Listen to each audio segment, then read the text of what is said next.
letting it pour down over you? That is what today's story is about. It didn't come to me through research alone, but through rain. Through the kind of rain that soaks you all the way through and leaves you changed. I was sitting at a powwow surrounded by mist, clinging to the mountains like memory. As the drums began to beat and the singing rose into the air, I felt something shift. Something ancient and sacred stirred. The dancers moved not just in rhythm, but in reverence. Each step a celebration of life and a mourning for what had been lost. In that moment, I didn't feel like an observer.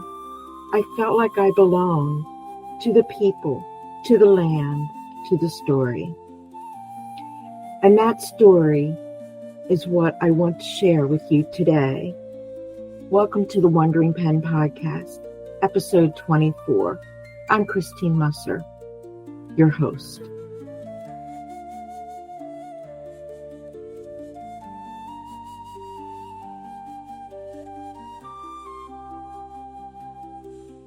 I'm taking you back to a time before paved roads, before fences, before county lines, a time when the land we now call the endless mountains was untouched by the grids of settlement and still moved to the rhythm of footfalls, not wheels.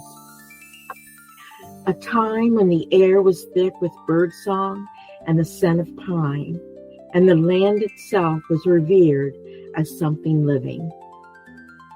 This region, rugged, folded, full of hollows and high ridges, was sacred ground to the native peoples who walked it long before European maps gave it a name.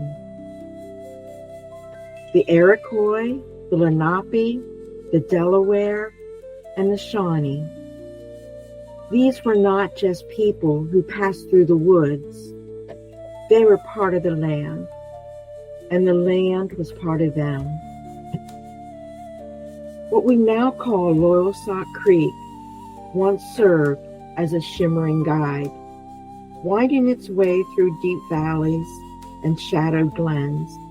It wasn't just a body of water, it was a lifeline, a place of gathering, of substance, of ceremony, a current of memory. Many of the trails that led to and from the creek were known as spirit trails, pathways not just through the forest, but through generations, trails of meaning, of rhythm, of deep listening. To walk one was to walk in the footsteps of their ancestors and to honor the spirit of every being around you. Picture it. You're walking a narrow trail, worn smooth by generations.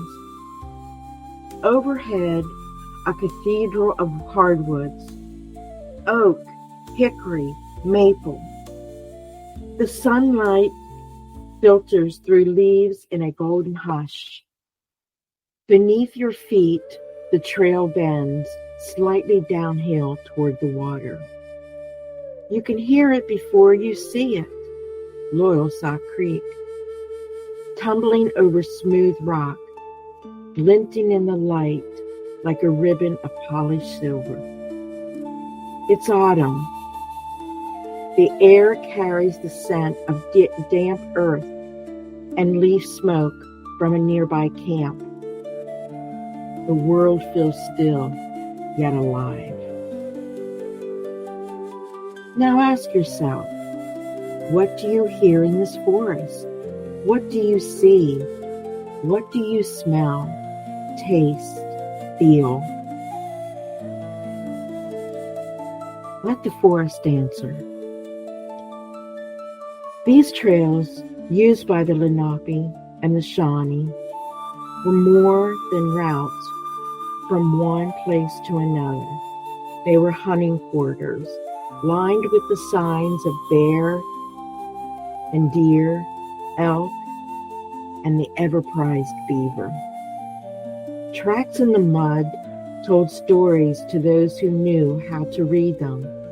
A broken fern, a patch of flattened grass, the ripple of water as something stirs. The land offered its bounty, but always with balance, with gratitude. No waste, no excess. Along the creek, the beaver built lodges and dams, reshaping the flow of water in ways that nourished an entire ecosystem. Elk roamed in herds across the open glades, black bear, thick with fat before winter sleep, foraged along the slopes. Deer moved like whispers through the brush. Every animal was sacred. Every hunt was an act of relationship, not dominance.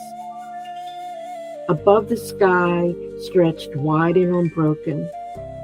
On clear nights, the stars spilled across the heavens like ash from a sacred fire. There were no artificial lights, no power lines humming, just the great dark above. The stories told beside fires flickering beneath it, stories passed down in spoken word and memory. This land wasn't just useful, it was spiritual. Certain places held meaning beyond words.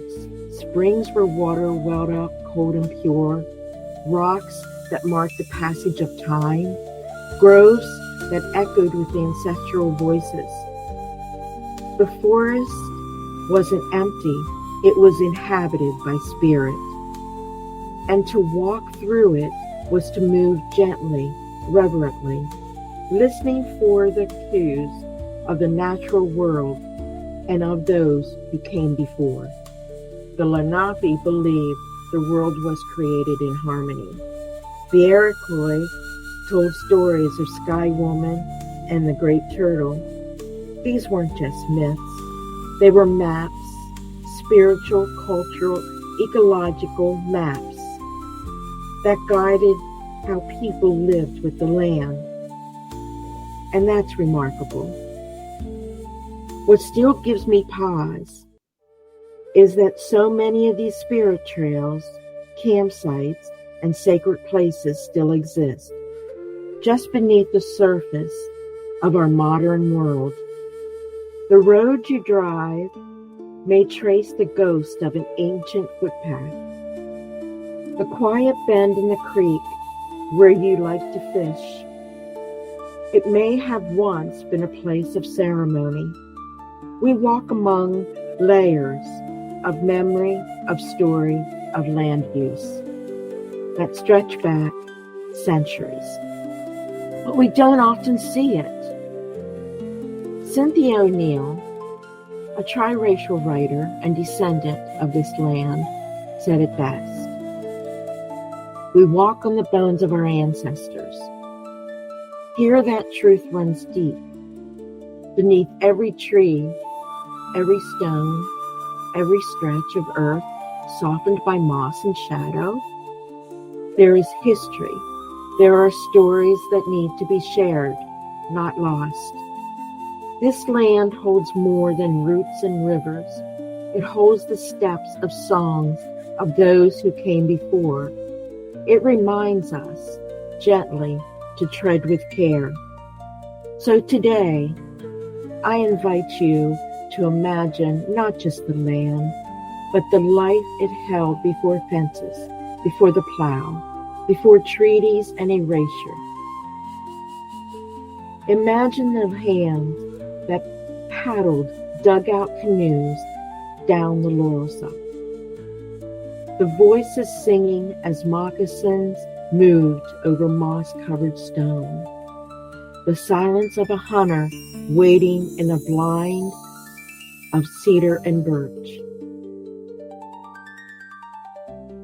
The gratitude offered after the harvest. the laughter of children chasing each other through the ferns in the early mist of morning. This wasn't wilderness to be conquered. It was home, alive with meaning, a place where every leaf, every ripple of water, every breath of wind was part of a shared world, a sacred web of belonging. As we explore the stories of this region today, through research, through writing, through walking the land, may we remember that we are not the first to do so. And we are not the only ones who have loved this place. Thank you for listening. And please subscribe to the podcast and share the stories within. Thank you.